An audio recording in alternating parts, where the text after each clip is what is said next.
Fala rapaziada, tudo bem com vocês? Aqui é o Davi, sejam bem-vindos a mais um vídeo aqui no canal. Rapaziada, pelo ótimo feedback que eu tive no último vídeo desse quadro, né, que é fatos sobre Demon Slayer que ninguém aceita, resolvi trazer a parte 2. E como eu expliquei no final do último vídeo, essa parte 2 vai ser mais coisas que eu queria trazer, só que eu não trouxe na parte 1 para não ficar mais longa. Então aqui, a partir desse vídeo, o que vocês comentarem de fatos que ninguém aceita sobre Demon Slayer, eu vou estar trazendo numa futura parte 3, claro, se esse vídeo tiver um bom feedback. Então na parte 3, eu vou estar usando os comentários de vocês e relaxem que os comentários de vocês vão ser mencionados no vídeo. E bom, você já sabe a ladainha. Deixa o like, se você é novo, se inscreve no canal, ativa o sino para não perder mais nenhum vídeo. Agora sem mais enrolação, né? Bora conferir a parte 2 de fatos que ninguém aceita sobre Demon Slayer. Shinobu é a Hashira mais importante. Eu acredito que isso aqui seja um consenso geral da comunidade de Demon Slayer, saber que a Shinobu é a Hashira mais importante da obra. Só que acredite se quiser, tem muitos haters dessa personagem que não aceitam isso. Dizem que ela não é a Hashira mais importante pelo fato dela ser o personagem mais fraco ali dos Hashiras. E gente, lembre-se, Kimetsu no Yaiba não é Dragon Ball onde a força resolve tudo. Nesse anime também é muito importante a estratégia. E gente, eu sei que isso aqui é uma coisa que já é muito clara em Demon Slayer, mas eu vou estar aqui explicando de qualquer forma. Bom, todo mundo sabe que a Shinobu é o personagem mais importante pelo fato dela ter sido a pessoa que criou ali junto com a Tamayo o antídoto que fez a Nezuko voltar a ser humana. Beleza que não é algo tão importante, já que a Nezuko tinha conquistado o sol, mas fez ali a Nezuko, né, voltar a ser humana. A segunda coisa foi que a Shinobu, né, se sacrificou para eliminar o Doma, a Lua Superior 2, que era um Oni muito forte. E se caso ela não tivesse usado aquela estratégia de consumir muito veneno de glicínia para o Doma ser enfraquecido, o Doma, né, teria eliminado ela e teria ido ajudar as outras luas superiores. No caso, ele ia eliminar mais ou menos ali mais uns 2 Hashiras, já que o Doma era muito forte, já que todo o seu potencial não foi usado dentro de Demon Slayer. E a Shinobu se sacrificar ali para eliminar o Doma, né, no caso ela se sacrificou para facilitar que tanto a Kanao e o Inosuke eliminasse ele, já foi uma grande ajuda na obra. Só que não só isso, a Shinobu simplesmente entregou um antídoto para a Kanao, se caso o seu plano não desse certo de eliminar o Doma, ela aplicasse aquele antídoto no Doma para o Doma virar humano, e assim eliminar ele de forma mais fácil, né, já que ele não era mais um Oni. Só que como deu certo o seu plano de se sacrificar para eliminar o Doma, a Kanao acabou guardando esse antídoto para futuramente talvez usar no Muzan, né, já que se a droga da Tamayo também não fizesse efeito no Muzan, a Kanao, né, ia usar esse antídoto para fazer o Muzan voltar a ser humano e assim conseguir eliminar ele. Só que por muita sorte do roteiro, né, e também por muita forçação da Kanao não ter tido essa ideia para usar contra o Muzan durante a batalha contra ele, a Kanao acabou usando esse antídoto contra o Tanjiro quando o Tanjiro virou um demônio, né, já que o Tanjiro simplesmente tinha conquistado o sol, ou seja, o Tanjiro ia causar um caos no Japão e talvez até no mundo se ele não tivesse sido parado pela Kanao, com um antídoto que justamente foi a Shinobu que criou. Então, gente, não precisa nem pensar muito. A Shinobu é o Hashira mais importante que apareceu em Demon Slayer, e isso é um fato. Eu sei que ela foi salva pelo Gyomei, né, que também é muito importante. Mas, gente, se for levar em todas as considerações os feitos, ela é a Hashira mais importante, pois algo que poderia destruir o mundo foi a Shinobu que acabou derrotando de forma indireta, né. O pai do Tanjiro perderia para qualquer lua inferior.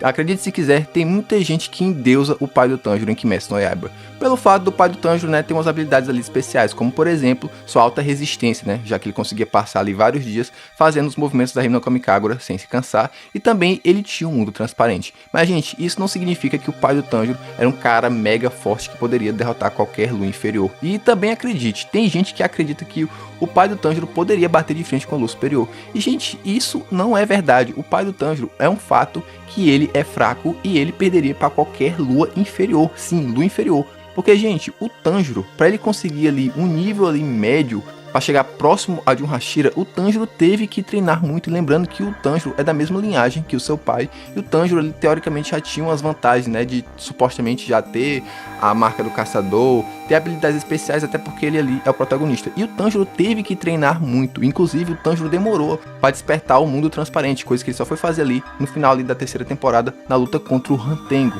E isso porque o Tanjiro passou por várias lutas ali e treinamentos. Então, gente, não, o pai do Tanjiro não seria tão forte, pois ele nem teve nenhum treinamento do Tanjiro. Ok, ele conseguiu matar um urso ali com um golpe bem rápido e com muita facilidade. Mas, gente, é um urso. Se você for comparar a força de um urso com um demônio ali no inferior do universo de Kimetsu no Yaiba não tem nem comparação. Os demônios eles têm Kikijutsu, são bem mais fortes. Beleza que o pai do Tanjiro ali poderia dar de conta ali de algum demônio aleatório que não tivesse Kikijutsu, ele poderia eliminar ali com muita facilidade, e claro, se ele tivesse o Nichirin, porque com o machado ele não ia conseguir matar, pois o demônio ia regenerar. Mas sim, se ele tivesse o Nichirin, ele conseguiria dar com esses demônios mais fracos. Mas com demônios mais fortes, como os luzes inferiores e principalmente luzes superiores, o pai do Tanjiro não ia fazer nada porque ele não tinha treinamento. E outra coisa também que o pai do Tanjiro, dentro da história de Demon Slayer, ele ficou doente. Provavelmente ele deve ter pegado uma pneumonia, já que ele tinha problema nos pulmões, né? E como no contexto de onde eles viviam, que é no local muito frio, provavelmente ele pegou essa doença e acabou morrendo por conta disso. Então, não, gente, é um fato que o pai do Tanjiro, ele é fraco. Ele tem habilidades especiais, mas ele não teve o treinamento de um espadachim para poder bater de frente com a lua inferior. Nezuko tinha um nível de uma lua superior. Bom, se você assistiu Demon Slayer até o arco da Vila dos Ferreiros, você não vai discordar disso, porque é um fato, a Nezuko conseguiu chegar no nível de uma lua superior. Mesmo que a Nezuko seja uma Oni ali especial, que não come pessoas e só dorme e se recupera a energia dessa forma, a Nezuko conseguiu evoluir ao ponto de ficar forte no mesmo nível de uma lua superior. Claro que a Nezuko não tem o mesmo nível ali de um Gyotaro ou de um Gyoko da vida, mas a Nezuko seria muito fácil uma lua superior 6 se caso ela fosse um demônio ali do mal e tivesse ido pro lado do Muzan. Até porque a Nezuko é mais forte do que a Daki, e eu acredito também que a Nezuko ali é no nível próximo a do Kaigaku. E claro, né, gente, com aquela transformação da Nezuko ela fica muito forte, e também fora que ela tem seu Kikijutsu, né, que queima demônios. Então a Nezuko, se ela fosse do mal, seria um demônio ali que seria muito chato para os caçadores acabar tendo que lidar com ela. Só que ainda isso eu não tô nem considerando pelo fato da Nezuko, né, ter a habilidade de ter conquistado o sol, né? Porque se fosse isso, meu irmão aí, talvez até o Kokushibo aí tivesse em perigos. Mas não, rapaziada, eu tô exagerando, né? Porque os Onis mais fortes provavelmente iam absorver ela e ter as mesmas habilidades da Nezuko. Mas no contexto ali, sim, a Nezuko ela tem um nível de uma luz superior, e se caso ali um caçador ali que não fosse um Hashira experiente tivesse que lidar com a Nezuko, lutar contra ela, assim, se caso ela fosse do mal, né, ele provavelmente teria dor de cabeça e provavelmente ali, né, seria destroçado pela Nezuko. Ou não, eu acredito ali que os Hashiras, qualquer um deles ali, conseguiriam lidar com a Nezuko, mas eu acho que caçadores mais fracos ali, como por exemplo, sei lá, o Zenitsu, talvez o Inosuke, a Kanao, tivessem uma certa dificuldade para lidar com ela. Mas bem, eu acredito que isso é um fato pelo fato que a Nezuko é mais forte do que a Daki, e a Daki era a lua superior 6. Beleza que a Daki ali era muito fraca ali em comparação ao Gyotaro. O Gyotaro era a lua superior 6 principal, né? Mas enfim, rapaziada, a Nezuko tinha nível de uma lua superior se ela fosse um demônio do mal. Muzan é burro. Bom, gente, eu já fiz um vídeo aqui sobre isso e de forma mais detalhada e de forma mais aprofundada. Mas dando uma pincelada aqui, porque isso aqui é um fato, porque, gente, não tem como dizer que o Muzan é um vilão inteligente. É um fato que ele é burro. Se você pegar a obra de Demon Slayer e analisar ela ali por completo, principalmente a parte do Muzan, você vai perceber que ele é um vilão burro. E como eu vou dar uma pincelada aqui, porque eu já fiz um vídeo especificamente sobre isso, então se você quer ver com detalhes, vai assistir esse vídeo. Bom, primeiramente começando que o Muzan, ele subestimou os caçadores lá quando ele encontrou o Yorishi pela primeira vez, né? Ele poderia ter matado o Yorishi se ele não tivesse subestimado ele, mas acabou subestimando, o que causou que o Yorishi quase mandou o Muzan para conhecer ali o Lucifer, e o Muzan, né, ficou com tanto medo que passou muito tempo escondido, criou as luas superiores simplesmente para ele não ter que lidar com os caçadores. Outra coisa também foi ali no momento em que o Tanjiro encontrou o Muzan pela primeira vez ali em Tóquio. Quando o Muzan, quando viu os brincos do Tanjiro e viu que eram os mesmos brincos do Yorishi, ele, de vez de ter eliminado o garoto ali só por questão de segurança, né, já que ele usava os mesmos brincos do cara que quase matou ele no passado, não, ele ficou com aquele receio, mandou 2 Onis aleatórios ali para enfrentar o Tanjiro. E bom, o motivo que muita gente acredita que o Muzan não fez aquilo ali, não eliminou o Tanjiro ali mesmo, porque tinha uma multidão de pessoas. E gente, a gente lembra que o Muzan tem a habilidade de trocar a forma, ele pode virar qualquer pessoa. Ele simplesmente poderia ter matado o Tanjiro e aquelas pessoas ali ao redor, ter fugido do local e ter pegado uma nova aparência, coisa que ele mesmo faz dentro do anime. Ele já virou uma mulher, já virou uma criança, enfim, então, tipo, a questão da aparência do Muzan não seria um problema ali. E outro ponto também, né, que ele foi burro, foi porque ele poderia ter dominado todo o Japão. Mano, ele viveu por 1000 anos. O tanto de experiência que o Muzan poderia ter absorvido durante todo esse tempo e ter dominado ali o Japão, fazer o Japão ser manipulado por ele ali nas sombras, meio que literalmente, né? Mas o cara não fez isso. O cara, beleza, ele tinha alguns pequenos negócios ali, pelo fato ali do Gyoko que vendia seus jarros, a Daki ali que tinha uma certa influência no distrito de entretenimento, mas o cara, ele poderia ter tido uma influência política e ou feudal ali no Japão, e ele não teve. Ele poderia até mesmo ter expandido isso pro mundo mundo todo, mas não fez por pura preguiça, porque só queria encontrar o lírio da Aranha Azul. Poderia ter recrutado humanos para fazer isso, enfim, o Muzan poderia ter pensado várias coisas. É como eu falei, no meu vídeo que eu falei sobre o Muzan ser burro, eu aprofundei mais sobre esse assunto, mas gente, uma coisa que é fato, o Muzan é burro e tem muitas coisas dentro da obra que provam isso. Nakimi é bucha.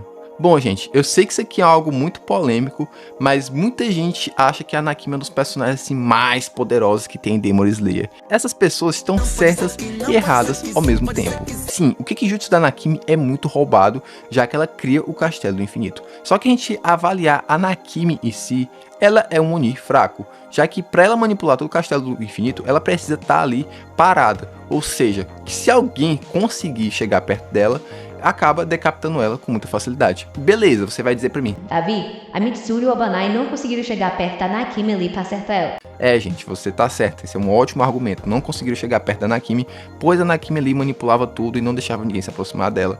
Mas, gente, se a gente levar em consideração que o Oni, que não tem nenhum nível de Ono inferior, com o Kikijutsu ali fraco, né, que é o Kikijutsu do Yushiro, conseguiu chegar perto da Nakimi e a Nakimi não perceber, só prova que a Nakimi não tenha muita experiência como um demônio. Ela é um demônio fraco. Se você avaliar os outros demônios ali, eram demônios que eram muito rápidos e tinham percepção, né, tipo, eles tinham noção ali de qualquer coisa que poderiam derrotar eles ali quando se aproximavam. Mas a Nakimi não teve isso, ela foi muito fácil derrotada pelo Yushiro, provando que ela, sim, ela tem um Kikijutsu muito roubado, mas ela em si, sem esse Kikijutsu, ela não é nada. Diferente de outros Onis aí que se não usasse seu Kikijutsu ainda conseguiriam lutar, a Nakimi, ela simplesmente, se ela não tivesse o Kikijutsu ali de manipular o Castelo do Infinito, ela só ficaria ali com o seu violãozinho na mão esperando ser decapitada. Mesmo tendo cargo de Lua Superior 4, ela não era tão forte assim. Ela era mais um Oni de suporte, para observar as coisas ali, manipular o Castelo do Infinito, né? Colocar as pessoas em locais que ela queria, mas a força física dela em si, ela é muito fraca, ela é muito mais fraca até mesmo que um Oni de nível do inferior. E bom, rapaziada, esses foram mais 5 fatos de Demon Slayer que ninguém aceita. E bom, agora eu quero saber sua opinião sobre esses fatos, você concorda ou não? Enfim, bom, é como eu falei no começo do vídeo, tem potencial para ter uma parte 3, mas só vai depender aqui de vocês. E lembre-se, quem comentar, se tiver um bom feedback esse vídeo aqui, eu vou estar mencionando o comentário de vocês e comentando sobre o fato que você citou aqui nesse vídeo, no próximo vídeo. Enfim, se você chegou até aqui, agradeço demais. Não esquece de deixar seu like, a sua inscrição, ativa o sino para não perder mais nenhum vídeo aqui no canal, né? Para sempre ser notificado. E é isso. Muito obrigado por ter assistido. Valeu, falou e até a próxima.